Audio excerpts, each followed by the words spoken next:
Hello, and thank you for joining Women of Color Advancing Peace and Security. My name is Ashley Burrell. I'm the Secretary of the Board for Women of Color Advancing Peace and Security. We will be producing monthly podcasts featuring women of color in the peace and security field, so please visit WCAPS.org regularly for more details. Good morning. I'd like to welcome everyone to the WCAPS podcast for March. And I look forward to a very good interview today. As you know, we are speaking to some of our excellent women of color in the fields of peace and security and conflict transformation. And it's an opportunity to speak to women who are in all stages, different stages of their career. And it's really, I believe, an opportunity for our listeners to just get exposure to some of the great work and some of the great women who are out there working in these fields. So I welcome you to another podcast, and I know this is going to be very interesting to all of you. So first of all, I'd like to have our guest introduce herself. I think you will really enjoy this podcast. So Lovely, do you want to introduce yourself, please, to the audience? Yeah, absolutely. My name is Lovely Umayam.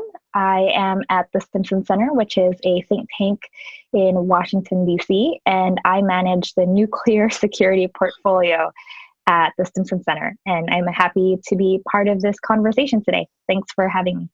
Thank you, Lovely. And I guess I should introduce myself. I'm Bonnie Jenkins. I am the president and founder of WCAPS.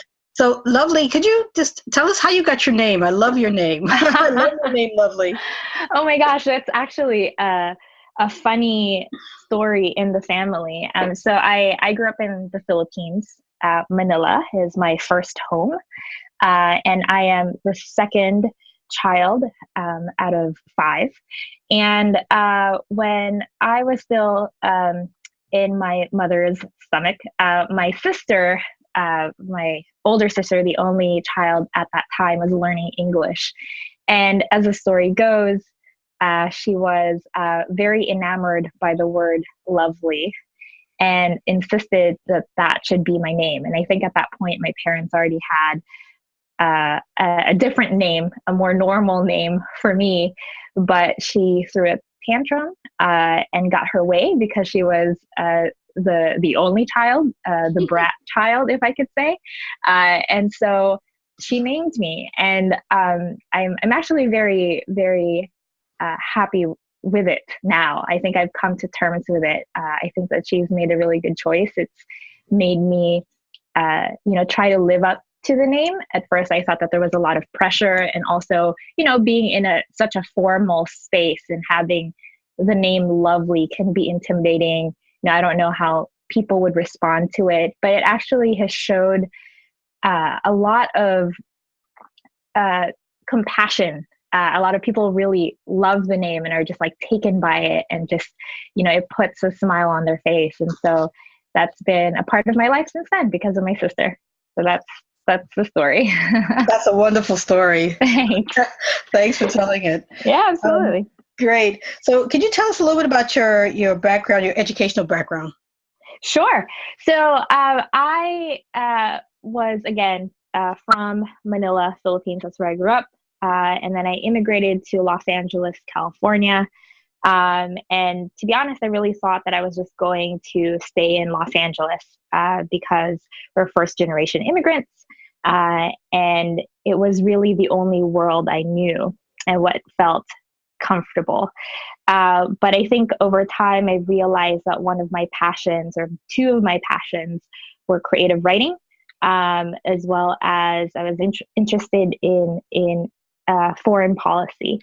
And so with that, I ended up finding a liberal arts school in Portland, Oregon, Reed College, that seemed to have a really good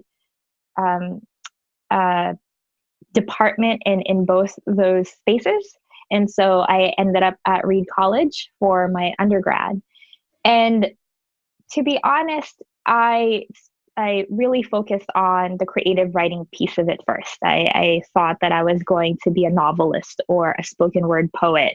And again, I think that came from my upbringing in Los Angeles, where a lot of my community members were activists in Filipino town, and they really used the arts, particularly spoken word poetry, to channel sort of their views about the world, and how to protect and uplift the community.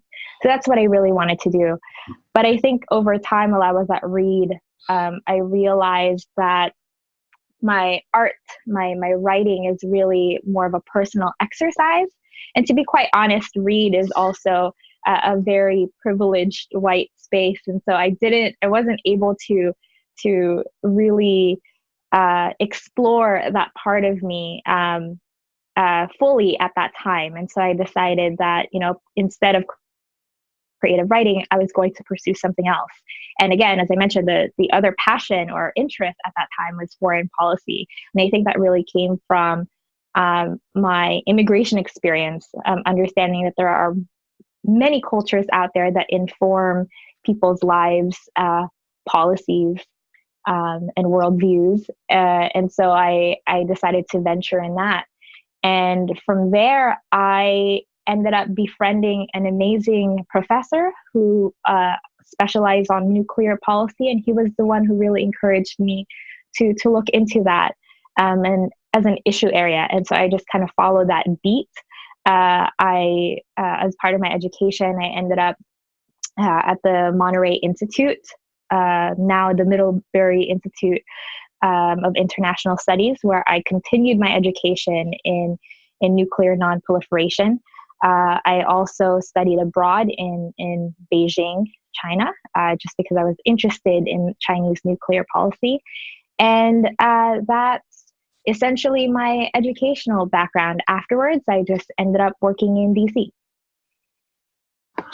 That's great. Thanks for going through that with us. It's interesting to hear about how people get involved in the area of nuclear weapons or weapons of mass destruction. And so thanks for letting us know about that. I also got involved in it myself when I was already in the federal government as a fellow, and being around individuals who were working on it. So it's instrumental having people who can help direct you in this field. Yeah.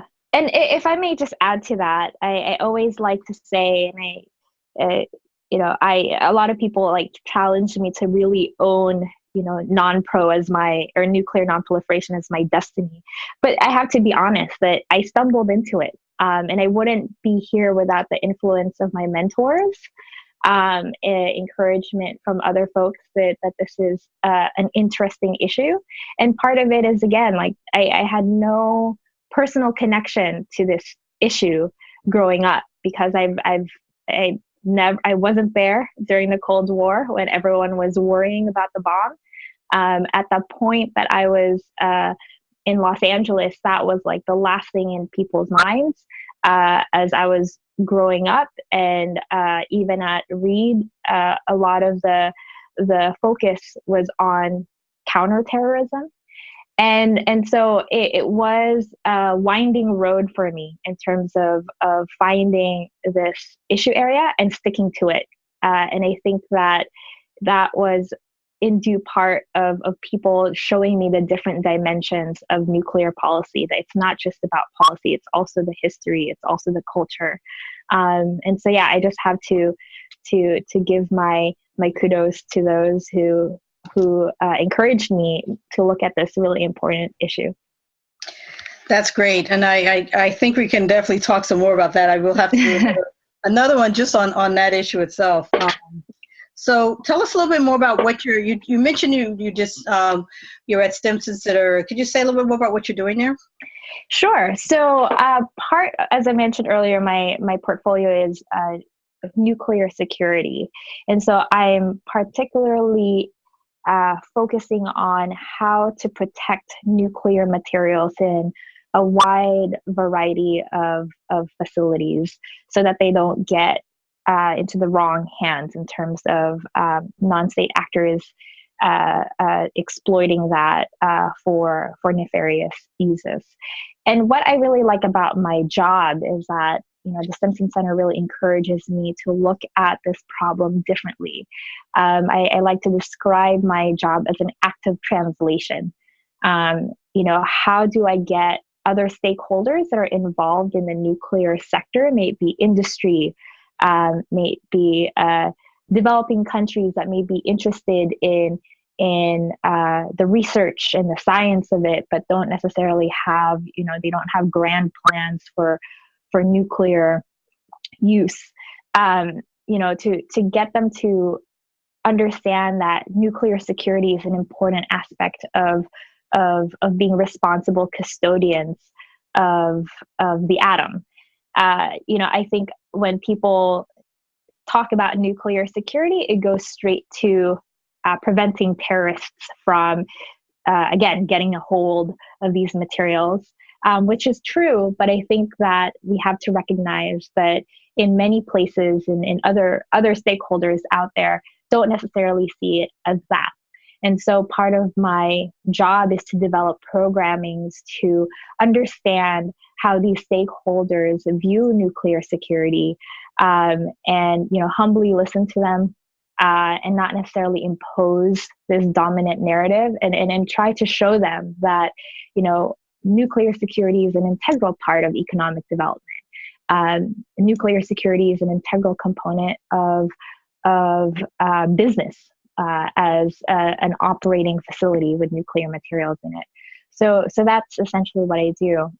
The other aspect of my work at Stimson is engaging the public on nuclear issues writ large.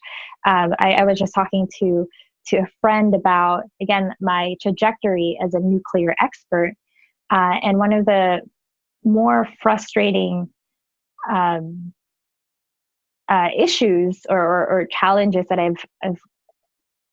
has come up in my 5 years, not only in academia, but also in the NGO space and also in government, that we have yet, I feel very ill-equipped as an expert to talk about nuclear issues with my family and friends. It's nuclear non-proliferation, disarmament, all of that, arms control, it seems like they're by design just inaccessible to ordinary folks who should care, right? Because we spend a lot of money in these weapon systems. We threaten other countries. Other countries threaten us. And so I think it's a big deal, and we've yet to come up with language that would make people understand how this impacts their everyday lives. And so I try to do that through a side project that I'm developing, which is Bomb Shelto. It looks at an intersection of arts, community organizing, and nuclear issues. So those are the two projects that I'm working on at the Stimson Center. Great. That sounds really interesting. One of the things that we're doing in WCAPS in terms of interesting people in some of these issues is we have a peace, security, and art series that we're developing, and there's a page on the website that looks at peace, security, and art. So it's just developing, but we are going to be looking at that as well in terms of bringing more perspectives into the field of peace and security to widen the people in the dialogue. So that's something definitely worth discussing some more in the future. So let's shift gears a little bit, and let's talk about a little bit more about. Some degree shifting gears because you are talking about your experiences. But what advances? And I know you've only been in this field. You said about 5 years, and I guess I've been working in it for, I don't want to say how long to date myself. It's definitely been more than 5 in the area of weapons of mass destruction, non-proliferation, disarmament, preventing terrorism. But from your perspective, what would you say have been some of the advances of women in the field, and what are some of the challenges you face as a woman, and particularly as a woman of color, in the area of nuclear security? Sure. So in terms of advances, I think, we've come a long way in that I actually see women in the workplace. When I was in government, my seniors were all women, very strong women. And now that I'm at Stimson, a lot of the senior experts, my colleagues, are women. I believe the statistic is, 70% of the Stimson Center is female experts. And so the numbers and just sort of seeing people like me, being experts, talking about their knowledge, not only here at work, but also representation in the media and also in articles. I think that we've come a long way, but that doesn't necessarily mean that numbers are the end all be all. I mean, I think that we have more to do. Actually, there's still a lot of manuals. There's still a lot of articles out there that don't cite women. So it's, I go back and forth in that I can't deny the fact that when I go to work, I see strong women around me, and that encourages me, that lights a fire in me. But at the same time, I'm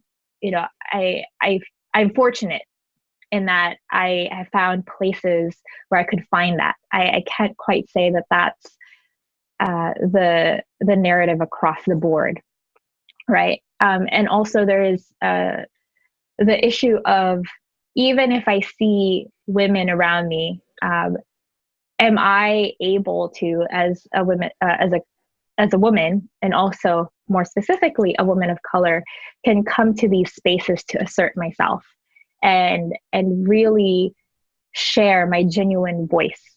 I think that there's definitely imposter syndrome. I have to admit that that's something I have to overcome. And even though no one's being sexist or saying anything demeaning, because I know that at the end of the day, women in the field is sort of a new frontier, that I still have to hold my own, and that there are assumptions about me being made. I'm not necessarily saying that that's like my colleagues or what have you. It's just the environment itself has historically not allowed women to shine. So that's something that I internalize, and I think that sometimes is presented in sort of anxiety and how people think about me, how much my expertise is worth and so forth. So I guess to simplify that point, I think that there's still challenges in terms of coming to work as my full self. Do I have to code switch? Do I have to look a certain way? Do I have to hide certain aspects of me so that I'm perceived as a professional in the field? And to be honest, I go back and forth. Sometimes I feel like 100% I own this. I definitely have moments like that where I feel completely supported by my peers. And I definitely feel myself shine. But there are other times when it's just not up to par, and I can't quite pinpoint why. I can't articulate it. Again, it's very internalized. So I think that that's the more challenging piece of it. I'm always for increasing the diversity in the workplace, seeing gender balance, seeing women represented and being heard. But I think that we also have to create an environment that would allow for women to feel like they can share themselves. So yeah, those I would say are the advantages and the challenges. So what do you think are some of the challenges that organizations are facing in helping women of color to feel more comfortable? I guess one way of saying that, because I obviously understand what you mean in terms of having to have that these other issues always in the back of your mind that others who are not part of the other have to think about. And it does, it's something that you carry around and that's a unique, that's different from others who are not in that particular role. But what are some of the challenges do you see in terms of how that could be changed by some of the environments in which we work? Yeah, and I think that's like a really great and also challenging question, because I would say that, organizations in this day and age have it hard because, you may have like a very progressive organization, but if the issue itself, foreign policy, security, has been historically uh, uh, been more, or it has historically been um, for a particular subset of the population where you don't see women, particularly women of color, speaking up. I think it's difficult to overcome that. I mean, I think that of course, trying to promote and uplift women of color in institutions, making sure that they are given opportunities to talk about their expertise, I think is the number one thing that they could do. But again, like I think the challenge is it may not necessarily be an institution itself, but it's also the subject matter, right? Where there's already some baked assumptions as to who gets to talk on this particular issue, if that makes sense. Mm-hmm. And so I think that it's complicated by the fact that historically we don't see women talking about nuclear nonproliferation. And so, a lot of our responses to women trying to speak up, it could be a very unconscious, like, oh, we'll just give it to a male expert instead. And I think that because we are, this is 2018, and I think that more institutions are trying to be aware of how to be more inclusive, not necessarily just diverse, but inclusive. I think that's like a really good first step in trying to make sure that they're not just hiring more women of color, but actually providing them the opportunities to thrive in their positions and actively thinking about upward mobility in a particular institution, knowing that there's hard data out there talking about, women, particularly women of color, not being afforded the same promotions. I think that those are good first steps. But, it's going to be a challenge because of the field that we're in, specifically. I hope that makes sense. It's one of those, I think, situations that's very difficult to articulate because I want to recognize that there are a lot of well-meaning institutions out there who are trying to make a change. But when it's paired with issue areas that historically leave out women voices, women of color voices, that's another added layer of complexity. And it's very difficult to parse out what to do there because a lot of that is, again, internalized and unconscious. Great. That's a great answer. Thanks for that. And I totally agree that it's very hard to articulate it.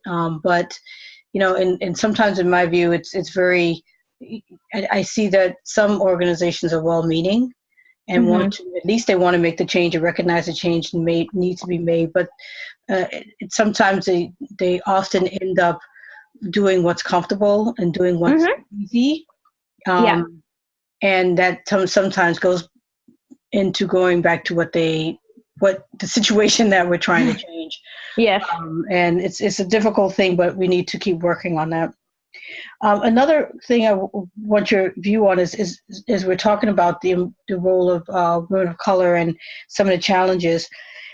Turning the question around, I mean, how does having women of color in these foreign policy debates and discussions on peace and security and conflict, how in your view does that transform and U.S. foreign policy, and how does it change the potential impact of U.S. foreign policy? That's a great question, and I can speak for experience as a Filipino American. When I travel and engage different people around the world, I think that there's something to be said about sharing a cultural connection, seeing diaspora, understanding what it means to live in a developing country, for when it comes to like my experience. I think a lot of those things actually inform the way I understand the world, and it strengthens, I would argue, my expertise, because I'm not just reading it from a book. I'm not just acquiring knowledge from lectures.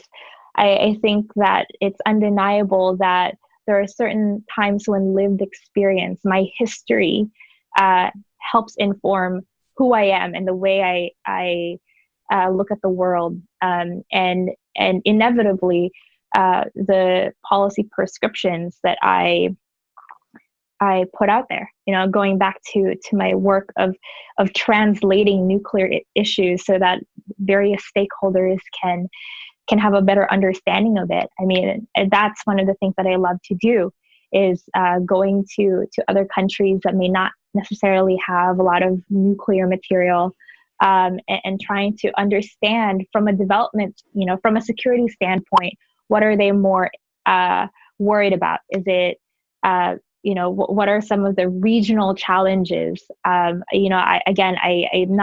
don't like the idea of coming in and imposing, the dominant narrative. I like to, be able to talk to people and understand where they're coming from. And I think that, obviously, that's part of my education, but I cannot lie and say that, being brought up in the Philippines and Los Angeles, where I'm exposed to different communities, and they're all coming from different backgrounds and they all have different perspectives, that doesn't inform like the way that I approach people, and talk to them about nuclear issues, and having that sense of humility to listen, and see from their point of view. And so I think that that's how I think women of color can transform U.S. policy. That we have a unique talent to bring in terms of our lived experiences, the way that we see the world, the way that our families, our communities has been historically treated. I think that's baked into who we are and how we analyze the world. And I think that the United States can really benefit from that, especially now that we're becoming a more globalized place, that we all depend on different cultures. It's not just the United States, it's becoming a melting pot. It's really the rest of the world. And so I think that there's definitely strength in engaging women of color in foreign policy because of that. Great, thank you. And so what would your advice be to young women of color who are interested in entering the fields of either what we call hard security, which is nuclear nonproliferation, weapons of mass destruction, or other areas of global security? What would your advice be to them if they approached you and said, I'm really interested in this field, how do I get involved, and what should I be focusing on in my in my career early on to succeed in those fields? I think a couple of things. One, there's definitely persistence. I think it's already a very difficult, arcane, niche field to begin with. I'm speaking specifically of WMD. But if that's definitely a passion, there is real interest in that. I think it's really about being persistent and trying to identify champions in that field, and being courageous enough to shoot out that email to an expert in DC that you've been following and saying, hey, I really like your analysis. Can we have an informational interview so that I can get a better sense of what your day to day is? I mean, I did that, and I had to be pushed to do that. I remember, being very embarrassed and anxious and trying to do that when I was still in undergrad. And the recurring thing in my head was, who am I to call these people? They're so much more knowledgeable and glamorous than me. I'll never, and I think, again, that's like the imposter syndrome that's already talking. And I think that, as women of color, that's, I think that's, we struggle with that issue. And so I think that just reminding yourself that you could, that there is value in trying to go beyond that and just try and see what happens. And I understand that it could be very difficult to just internalize that on your own. And so the other advice I would have is to surround yourselves with friends that would hold you accountable. Because as I mentioned earlier in our conversation, I wouldn't be here without people being, advocates for myself, because there were definitely moments where I couldn't be an advocate for my own self because I was having my own internal struggles. And so, finding your friends or your family members that would hold you accountable, I think is important. In terms of the subject matter itself, one of the things that I forgot to mention is, why did I end up latching on to WMD issues, especially nuclear? Part of the reason is because I found my own thread that I loved. A lot of the conversations about nuclear weapons has been about the weapon systems, nuclear deterrence, and a lot of the strategic thinking. What got me, I was able to hone very early on why I was interested in this topic. And it was because I was enamored, I was fascinated by the duality of the atom, that you could use it for peaceful uses, but humanity decided that we're also going to make a bomb out of it. And that a lot of the interactions in the international community has been, that convergence of those two. How can we continue to use nuclear materials and technology for peaceful uses, for power, for research, to help with water security, all of these amazing things that the world needs. And that's coming to a head with, what we see in the news, which is, countries wanting to modernize nuclear weapons, right? And threatening each other with it. And so I found that fascinating. And there's a lot of history. And going back to my point about, different perspectives that countries have, that stakeholders have when it comes to the word nuclear. That's fascinating to me. And so I think being able to interpret the issue area or the subject in your own way, and always just having that in you, that was like a big driving force for me to continue pestering people and seeing what opportunities are out there for me to get into this field.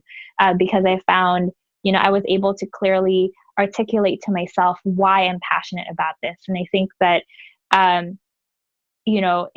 if you have that explanation for yourself, if you can clearly say why this is absolutely fascinating to you, that will help you get a long way in trying to be persistent in trying to get a career, to delve deeper and actually do this for a living. I hope that helped in terms of tips. Yes, I think it does. And you mentioned several times the importance of having a support system, which Mm-hmm. it really is. It helps you helps keep you going if you know there are people out there who can continue to support you, particularly when things are difficult and Mm-hmm. challenging. And also, something that I always tell young people is, the importance of, finding your passion. And when you're passionate about something, that helps you also maintain a desire to keep going when things are challenging, because you still want to do something because you're really passionate about it. And that can also see you through, because you want to do it. And it's something that you are dedicated to. So I think that's very important. Yeah.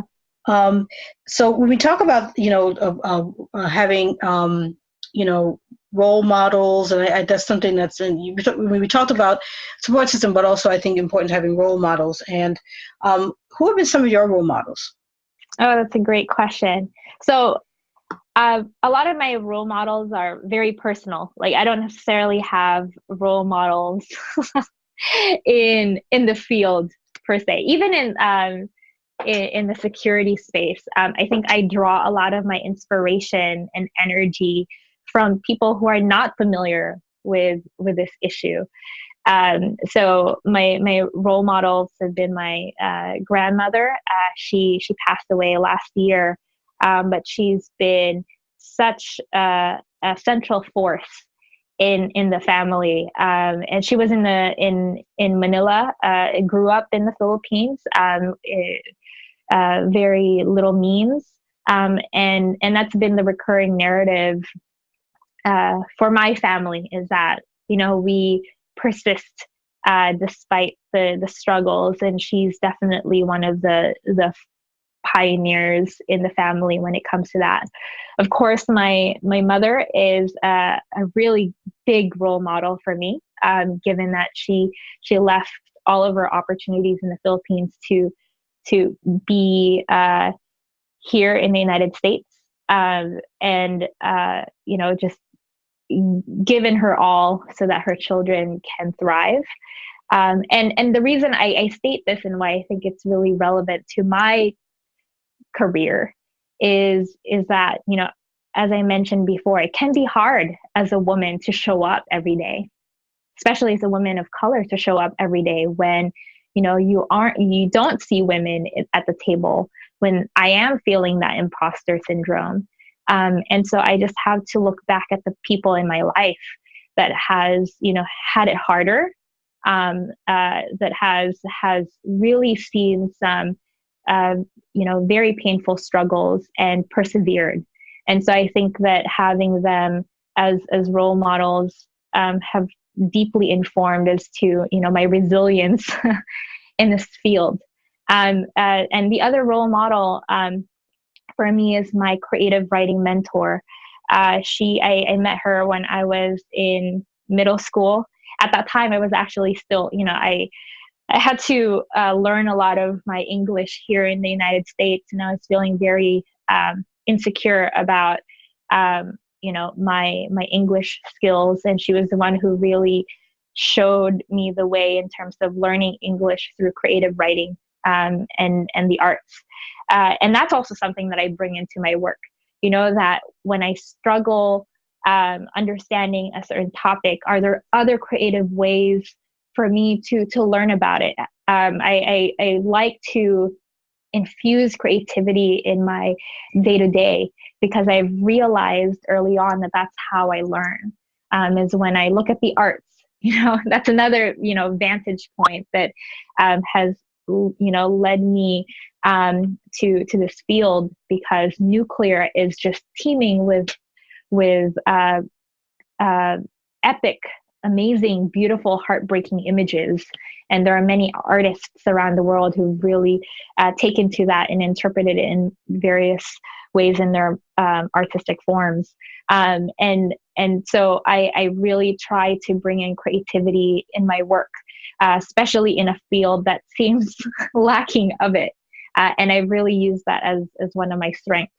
So I would just cap it at that. Those are my three role models. I mean, I don't necessarily have someone in the field. I'm open to it though, and I I'm looking forward to having, a young role model in the field that's like just trailblazing, and so I'm sure that my list will just grow some more as I stick around.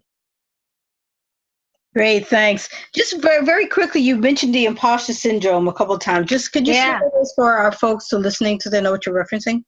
Sure. So the imposter syndrome, I would summarize as that feeling when, you think that but insecurities just say, oh, you actually don't know what you're doing, or you don't know what you're talking about. Even though in my case, I've been studying it, working on it for 5 years. I've prepared, talking points. It's just that internal anxiety that everyone will find out that you're not good enough, which is completely irrational. But a lot of my female colleagues, friends, go through that all the time.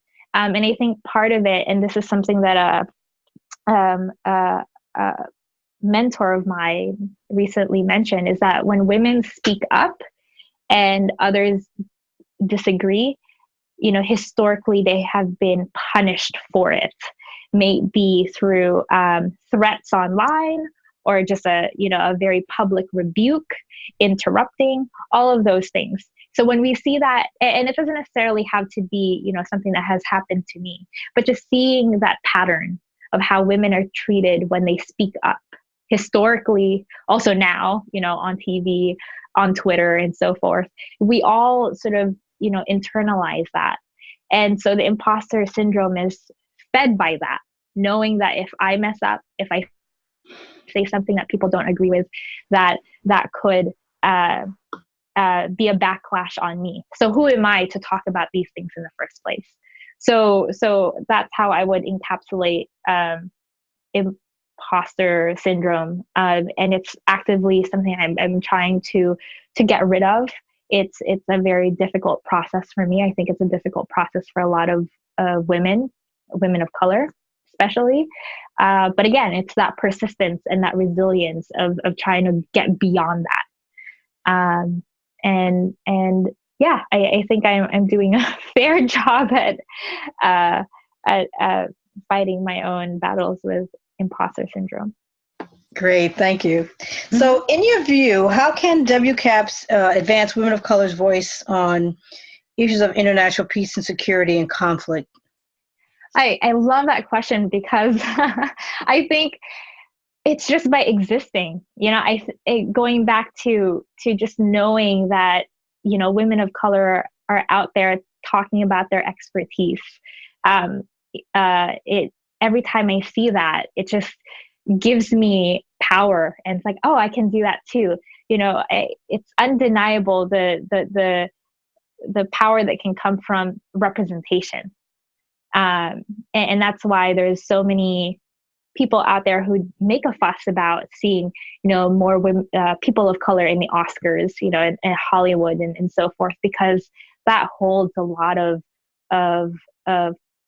political, emotional currency, right? And so I think that that's what WCAPS afford us in this community, being able to showcase women of color who are making it, and trying to make it. And I'm very honored to be part of that class of people. And also knowing that there is a hub of a resource that is willing to talk about these things, to be vulnerable, to talk about imposter syndrome, to talk about how institutions can change for the better, and how it's challenging, So I think that WCAPS is already doing a lion's share of the work, and I so thank you for that, Bonnie.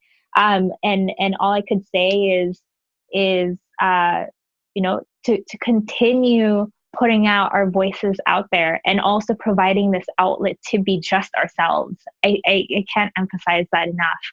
Earlier, I talked about how that's like one of the hardest things as women of color, is that, we may be recognized for our expertise, but there's, at least speaking for myself, there are moments where I feel like I have to hide a part of myself because, I don't see others like me who can be their entire self. So I think WCAPS can provide that brave space for us to just, talk as we would, and not code switch, if you will. And yeah, I think that not only through web resources, I would love to actually meet women of color in the field, befriend them and develop that physical network. And I think WCAPS will be instrumental in that as well. Thank you for that. I mean, and we definitely are going to be continuing to do a lot of the things that you have mentioned. And as you said, just being a place for not only people to develop networks and those type of things, but just to see other women of color who are out there doing the work, and women who are what I call our pioneers, but also those in the mid-career who are working in these areas, and also our young women who are just entering the field, or and moving up to mid-career levels as well. So we want to be a place where people can, women of color can see other women doing these things, in addition to things like activities and networking and things like that. So we do want to. And if I could add, please.